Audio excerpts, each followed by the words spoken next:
Il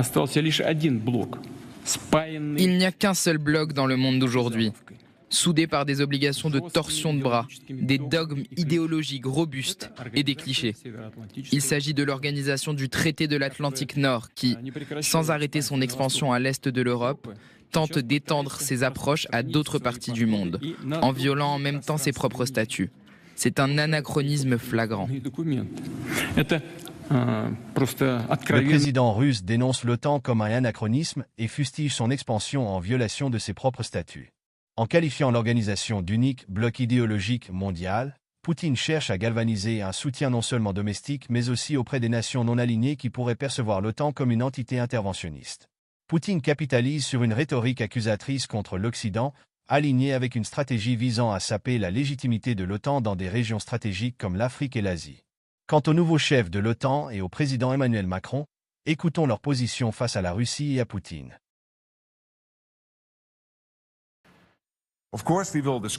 Nous sommes là pour parler aujourd'hui de l'importance de poursuivre ce soutien à l'Ukraine qui se prépare à affronter ce qui pourrait être l'hiver le plus difficile depuis 2022.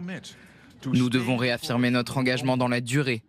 Nous ne pouvons pas nous contenter que l'Ukraine continue à se battre. Nous devons faire payer un prix plus lourd à Poutine et à ses amis autoritaires qui lui facilitent la tâche en fournissant à l'Ukraine le soutien dont ce pays a besoin pour changer la trajectoire du conflit. À la tête de l'OTAN, un moment important pour la relation transatlantique, pour l'Ukraine et pour l'Europe tout entière.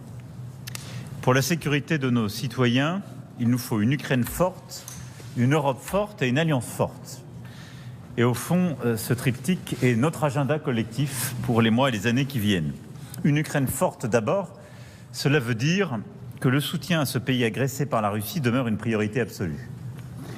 Le déploiement récent de Nord-Coréens sur la ligne de front est une escalade grave et nous continuerons de plaider pour que l'OTAN et ses alliés apportent tout leur soutien à l'armée ukrainienne aussi longtemps qu'il le faudra. C'est l'unique voie vers des négociations. Et je veux être clair, le moment venu, rien ne devra se décider sur l'Ukraine sans les Ukrainiens, ni sur l'Europe sans les Européens. Une Europe forte, des années dans le cadre de l'Union européenne, cher Marc, mais que nous devons aussi bâtir et chercher dans le cadre de l'Alliance en construisant ce pilier européen de notre sécurité transatlantique. C'est aussi ce qui est attendu par l'administration américaine, à juste titre, des Européens au sein de l'Alliance. L'Europe a trop longtemps évité de porter le fardeau de sa propre sécurité et considéré qu'on pouvait, sans terme, en quelque sorte, recevoir les dividendes de la paix. Ça n'a jamais été le cas de la France. Je me réjouis que tous aujourd'hui soyons déterminés à dépenser plus. Les 2 lois de programmation militaire que nous sommes en train de terminer auront doublé le budget des armées. Mais au-delà de cela, c'est cet agenda d'autonomie stratégique européenne qui permet d'avoir plus d'argent, de bâtir des capacités, une autonomie des Européens et une capacité à coopérer au sein de l'Alliance avec nos alliés non européens. Et ce faisant, à renforcer nos capacités collectives. Ce sujet est à la fois stratégique, industriel, d'innovation, mais aussi de maîtrise de coûts. Cette Europe forte dans la durée nécessite en effet une base industrielle européenne renforcée, avec des emplois pour nos citoyens et des bénéfices pour l'ensemble de nos sociétés. C'est la condition pour un effort durable et nous devons œuvrer collectivement en ce sens. Cet effort de montée en puissance des Européens doit faire travailler ensemble OTAN et UE, et je sais particulièrement attaché à cela, et en tout cas avec toutes les compétences pour le faire et réussir. Enfin, c'est une alliance forte que nous voulons, capable de dissuader nos ennemis avec des plans de défense modernisés, des capacités renforcées, des matériels interopérables et une mobilité militaire facilitée sur le territoire européen. Nous prenons très au sérieux le renforcement de la posture de défense et de dissuasion de l'Alliance. Notre dissuasion nucléaire, que nous modernisons, y contribue. Le flanc Est de l'Alliance constitue désormais la première zone de déploiement de forces françaises, avec notre présence en Estonie, en Roumanie. Et nous devons en même temps nous adapter aussi aux nouvelles menaces de plus en plus diverses, déterritorialisées, comme celles qui se déploient dans le cyber, le spatial ou le champ informationnel. Tout ça suppose de continuer à renforcer notre coordination, nos investissements notre vision commune et c'est en effet cette alliance forte qui aussi contribue à notre sécurité. Voilà, Monsieur le Secrétaire Général, cher Marc, en tout cas au-delà de tous ces sujets, je veux ici te redire le plaisir de pouvoir t'accueillir à nouveau à Paris.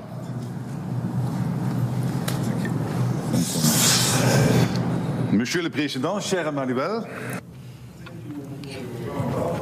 Monsieur le Président, cher Emmanuel, merci pour cet accueil chaleureux pour ma première visite officielle à Paris depuis ma prise de fonction. Nous nous connaissons depuis de nombreuses années. Nous avons travaillé étroitement ensemble quand j'étais Premier ministre des Pays-Bas. Avec ses capacités militaires et ses forces armées, la France assure au quotidien la force de l'OTAN. Vous menez notre groupement tactique multinational en Roumanie et vous avez déployé des forces en Estonie. Un système français de défense aérienne SAMPT protège les frontières de l'OTAN en mer Noire. Les avions de chasse français patrouillent le ciel de la Baltique et les capacités nucléaires de la France contribuent à la sécurité d'ensemble de l'Alliance. Nous nous rencontrons aujourd'hui à un moment délicat pour la paix et la sécurité à travers le monde. La Russie continue son assaut contre l'Ukraine tout en se rapprochant toujours plus de ses alliés, la Chine, l'Iran, la Corée du Nord.